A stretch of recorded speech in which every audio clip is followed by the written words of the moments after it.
નમસ્કાર, સમાચાર સાથે હું છું અક્ષય। એક્ઝિટ પોલના તારણ આપને બતાવી રહ્યા છે સૌથી સટીક અને સૌથી સચોટ, કારણ કે 1 કરોડથી વધુ લોકોનું સેમ્પલ સાઇઝનો આ સર્વે છે અને એટલા માટે જ કહી રહ્યા છે કે આ આંકડાઓ જે આપને બતાવીએ છીએ તે 4 જૂનના પરિણામ પહેલા સૌથી સટીક આંકડાઓ હશે। અલગ અલગ રાજ્યની પણ બ્રેક પહેલા જે પ્રકારે વાત કરવામાં આવી, હવે આપને ઓવરઓલ પિક્ચર બતાવીશું કે જેની આપ સૌ આતુરતાથી રાહ જોઈ રહ્યા છો કે દેશભરમાં આંકડાઓ કેવા રહેશે તમામ બેઠકોના। તો આપને જણાવી દઈએ કે ફરી એકવાર એનડીએની સરકાર બનવા જઈ રહી છે। ભાજપ એકલે હાથે 305 બેઠકો જીતી શકે છે, એટલે ગત ટર્મ કરતા 1-2 બેઠકોનો વધારો છે। એનડીએ 340 બેઠકો જીતીને ફરી એકવાર એક્ઝિટ પોલના અનુમાન મુજબ સરકાર બનાવી શકે છે। એક્ઝિટ પોલ મુજબ કોંગ્રેસને અને ઇન્ડિયા ગઠબંધનને નિરાશા મળી શકે છે। 167 બેઠકો પર ઇન્ડિયા ગઠબંધન સમેટાઈ શકે તેવી શક્યતાઓ જોવા મળી રહી છે। જે નારો અપાયો હતો એનડીએ 400 પાર, તે અહીં પૂરો થતો નથી જોવા મળી રહ્યો। એ સિવાય ગુજરાત, મધ્યપ્રદેશ, છત્તીસગઢ અને ઉત્તરાખંડ આ 4 રાજ્યોમાં ક્લીન સ્વીપ થાય તેવી શક્યતાઓ છે। ત્રીજી વાર ભાજપ અહીં 26માંથી 26 બેઠકો મેળવી શકે છે। મહારાષ્ટ્રમાં ભાજપને શિવસેના અને એનસીપીમાં પડેલા ભાગલા નહીં ફળે, કારણ કે મહારાષ્ટ્રમાં ભાજપને 18 બેઠકો મળી શકે છે અને ગત ટર્મ કરતા તે 5 બેઠકો ઓછી છે।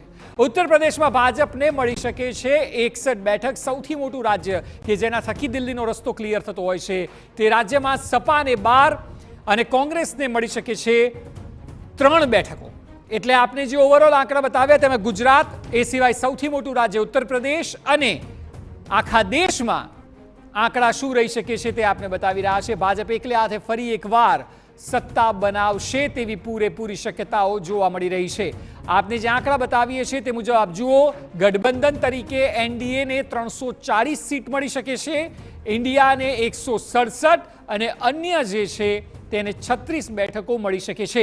એ સિવાય સતત અમે આપને સાઈડમાં જોશો તો દરેક રાજ્યની માહિતી પણ આપી રહ્યા છે કે રાજ્યમાં સ્થિતિ શું હશે, પરંતુ સ્ક્રીનમાં જે મધ્યમાં આપ જોઈ રહ્યા છો તે સૌથી મોટો ડેટા, અને આ ડેટા માટે 1 કરોડથી વધુ લોકોનો સર્વે કરવામાં આવ્યો છે અને એટલા માટે જ કહી રહ્યા છે કે સૌથી સટીક અને વિશ્વસનીય આ ડેટા છે કે જેમાં એનડીએને 340 બેઠકો મળવાનું અનુમાન છે। એ સિવાય ઇન્ડિયાને 167 બેઠક અને અન્યને 36 બેઠકો મળી શકે છે।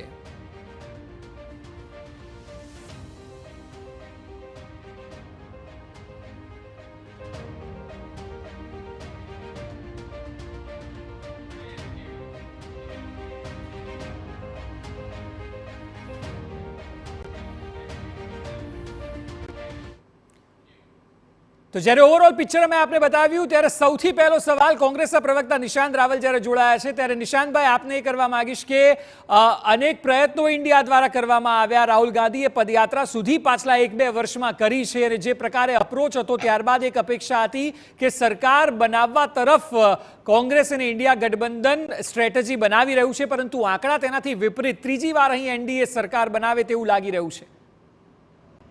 જો ખાસ કરીને તો હું ભારતીય રાષ્ટ્રીય કોંગ્રેસની વાત કરું તો અમે 328 સીટો ઉપર લડ્યા છે। અમારા કાર્યકર્તાઓનો કોન્ફિડન્સ લેવલ 2019ની સરખામણીમાં ખૂબ જ અલગ હતો, ખૂબ જ ઉચ્ચ કક્ષાનો હતો। તમે જોયું એમ કે ચાલુ ચૂંટણીમાં અમારા તમામ પ્રકારના અકાઉન્ટ પણ સીઝ કરી દેવામાં આવ્યા હતા। ઘણી બધી સીટો ઉપર અમને પૈસાની પણ ચૂંટણી લડવા માટેની જ્યારે અછત થઈ હોય એવા માહોલમાં અને ચાલુ ચૂંટણીમાં અમારા અલાયન્સ પાર્ટનરોને, પછી એ ઝારખંડના મુખ્યમંત્રી હોય કે આમ આદમી પાર્ટીના મુખ્યમંત્રી કેજરીવાલ હોય, એમને જે રીતે ઈડી સીબીઆઈના માધ્યમ દ્વારા જેલમાં પૂરી દેવામાં આવ્યા, ઘણા ઇશ્યુઝ ઇન્ડિયા ગઠબંધને સહન કરવા પડ્યા હતા। તમે અત્યારે બતાવી રહ્યા છો તમારી સ્ક્રીન ઉપર કે ઇન્ડિયા ગઠબંધન 167 સીટો ઉપર, તમને યાદ હશે કે ઇન્ડિયા ગઠબંધન જ્યારે બન્યું ત્યારે તૃણમૂલ કોંગ્રેસ, મમતા બેનર્જીની પાર્ટી પણ ઇન્ડિયા ગઠબંધન સાથે હતી અને એને લઈને 2019ની પરિસ્થિતિ એવી હતી કે અમે 142 સીટો ઉપર હતા, ઇન્ક્લુડિંગ ટીએમસીની લોકસભાના સાંસદો। પણ હાલની પરિસ્થિતિમાં જો આપણે ટીએમસીના 22 સાંસદોને પણ ઇન્ક્લુડ કરીએ તો ઓલમોસ્ટ 200ની આસપાસ તો ઇન્ડિયા ગઠબંધન એક્ઝિટ પોલમાં જતું બતાય છે। એટલે હું એનાથી બિલકુલ પણ ખુશ પણ નથી અને નારાજ પણ નથી, કારણ કે એક્ઝિટ પોલ છે, પણ હું એક્ઝિટ પોલ પ્રમાણે કેલ્ક્યુલેટિવ આન્સર આપી રહ્યો છું કે ઇન્ડિયા ગઠબંધન ટીએમસીને ઇન્ક્લુડ કરીને 200 સુધી પહોંચી રહ્યું છે। એટલે જે ટ્રેન્ડ બતાવી રહ્યો છે એ ટ્રેન્ડ ઇન્ડિયા ગઠબંધનનો ઇન્ક્રીઝિંગ ટ્રેન્ડ છે। અને ભારતીય જનતા પાર્ટી અને એનડી ગઠબંધનનો ડિક્રીઝિંગ ટ્રેન્ડ બતાવી રહ્યો છે.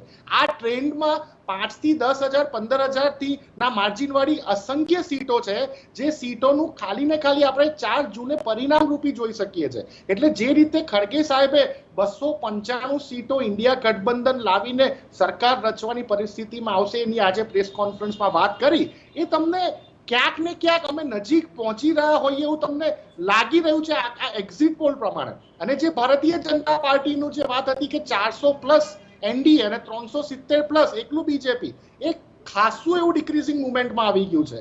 કારણ કે ભારતીય જનતા પાર્ટી જે હિન્દી બેલ્ટમાં બેઠી છે, એ હિન્દી બેલ્ટમાં તો એને ગુમાવવાનું જ હતું, એને ગેઇન નતું કરવાનું, એને ગેઇન કરવાનું હતું સાઉથમાં. પણ જે રીતે TV9 ના એક્ઝિટ પોલના આંકડા સાઉથમાં આવ્યા, તો સાઉથમાં તમિલનાડુ હોય, કેરલા હોય, કર્ણાટકા હોય, તેલંગાના હોય, તમામ જગ્યા ઉપર કોંગ્રેસ અને ઇન્ડિયા ગઠબંધનના અમારા સાથીદારો સીટો ઇન્ક્રીઝ કરી રહ્યા છે. એટલે આજે કેલ્ક્યુલેશનની આખી ગેમ આપણને દેખાઈ રહી છે. વન સાઇડ હોય એવું કોઈ પણ જગ્યા ઉપર આ દર્શાવતું નથી. ચલો, આપ સ્વાભાવિક છે કે જે પ્લસ પોઈન્ટ ગણાવી રહ્યા છો પાર્ટીના, એ મુજબ આપણી સાથે ભારતીય જનતા પાર્ટી તરફથી ચૈતન્ય શંભુ મહારાજ જોડાયા છે. આપનું સ્વાગત છે. સૌથી પહેલો સવાલ આપને એ કે 400 પારનો નારો આપવામાં આવ્યો, ખૂબ જ આત્મવિશ્વાસ દેખાતો હતો. આ વખતે રામ મંદિર જેવો મુદ્દો હતો જેને પાર્ટી અને આપે પણ વિશેષ રૂપે અનેકવાર મીડિયામાં તેની વાત કરી છે અને વિશ્વાસ વ્યક્ત કર્યો છે. પરંતુ આપ જોશો તો 2019 અને 2024માં એટલો કોઈ જ વધારો નથી જોવા મળી રહ્યો. એક્ઝિટ પોલને પણ તારણને આપણે ધ્યાને રાખીએ તો સૌપ્રથમ તો અક્ષયભાઈ, આપના માધ્યમથી ચૂંટણી પંચને હું ખૂબ ખૂબ અભિનંદન આપીશ કે વિશ્વની સૌથી મોટી લોકશાહી અને દુનિયાની સૌથી મોટી સત્તાની લડાઈ જે આખું વિશ્વ જેને નિહાળી રહ્યું છે અને શાંતિપૂર્ણ રીતે એમણે પાર પાડ્યું છે, એ બદલ ચૂંટણી પંચ અભિનંદનને લાયક છે. છૂટક મૂટક 2-4 સ્ટેટમાં કદાચ થોડા હિંસા જેવું થયું હશે. આફ્ટર ઓલ બધી જગ્યાએ શાંતિપૂર્ણ વાતાવરણમાં લોકોએ મતદાન કર્યું છે અને લોકોએ પોતાની જવાબદારી અદા કરી છે, નિભાઈ. જે બધા હું મતદારોનો પણ આજની તકે આભાર માનું છું ને એમને અભિનંદન આપું છું. બીજું કે મારી સાથે પેનલની અંદર વિકાસભાઈ અને અજયભાઈ બંને છે ને જ્યાં સુધી વિકાસ છે ત્યાં સુધી અમે અજય છીએ, એટલો અમને પૂર્ણ વિશ્વાસ છે. પૂર્ણ વિશ્વાસ છે. બીજું કે આજે આપણે જે એનાલિસિસ કરી રહ્યા છીએ એક્ઝિટ પોલની છે. એક્ઝિટ પોલ આપણે 4 તારીખે એની ચર્ચા આપણે કરીશું. અમારા સાથી કોંગ્રેસના મિત્ર નિશાંતભાઈએ વાત કરી. એમણે એમ કહ્યું કે અમે આટલી સીટો ઉપર લડીએ છીએ, અમારા ઇન્ડી ગઠબંધનના અમુક નેતાઓને તમે જેલની અંદર પૂરી દીધા ઈડી CBI દ્વારા.